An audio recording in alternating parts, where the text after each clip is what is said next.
అందరికీ నమస్కారం. తిరుమల తిరుపతి దేవస్థానానికి సంబంధించి కల్తీ నెయ్యి సంఘటనపై నిన్ననే సుప్రీంకోర్టు అపాయింట్ చేసిన sit charge sheet enquiry complete చేసి ఛార్జ్ షీట్ నెల్లూరు ఏసీబీ కోర్టులో సమర్పించడం జరిగింది.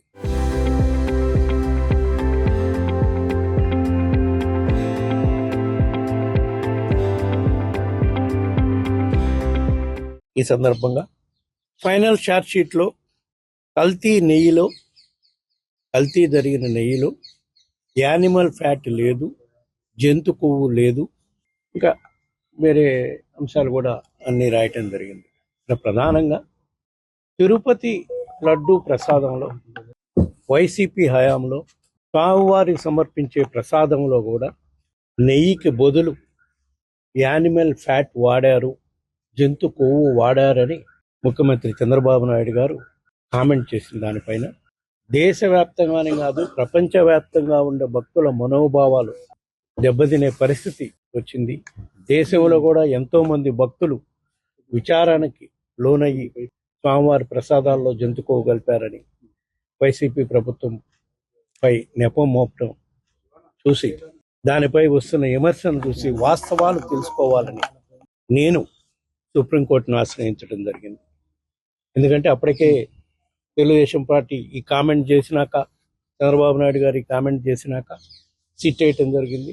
మాకు వాళ్ళు చేసే స్టేట్ గవర్నమెంట్ చేసే సిట్పై విచారణపై మాకు నమ్మకం లేదు కాబట్టి సుప్రీంకోర్టుని ఇండిపెండెంట్ ఏజెన్సీ ద్వారా ఎంక్వైరీ చేయాలని సుప్రీంకోర్టుని నేను వెళ్ళాను. నాతో పాటు డాక్టర్ సుబ్రహ్మణ్యం స్వామి గారు, ఇంకొక సోషల్ యాక్టివిస్టులు, ఇంకొక ఇద్దరు ముగ్గురు హిందూ మతానికి సంబంధించిన వాళ్ళు కూడా వెళ్ళడం జరిగింది.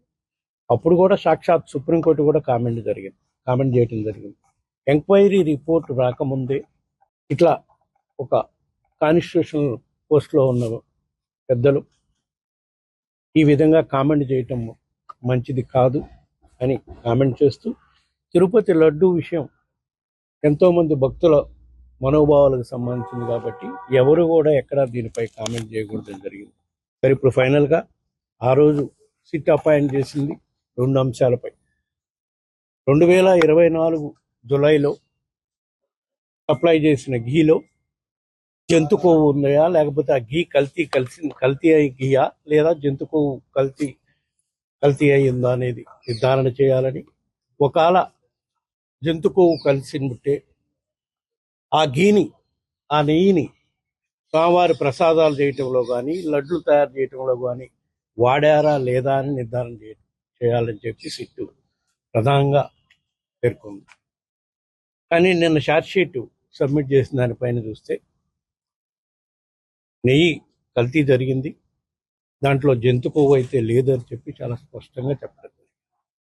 అదే సిట్టు ఛార్జ్ షీట్ ఫైల్ చేసిన రిపోర్ట్లో జూలైలో ఏదైతే చంద్రబాబు నాయుడు గారు జంతు కొవ్వు కలిసిన ఘీని వైసీపీ హయాంలో సప్లై చేశారు అని ఏదైతే జూలైలో వచ్చిన ఘీ శాంపిల్స్లో ఉంది అని చెప్పారో, అది అల్టిమేట్గా నిన్న ఫైల్ చేసిన ఛార్జ్షీట్లో కూడా ఆ 4 ట్యాంకర్స్లో కూడా జంతు కొవ్వు లేదని రిపోర్ట్ వచ్చిందని ఛార్జ్షీట్లో మెన్షన్ చేశారు.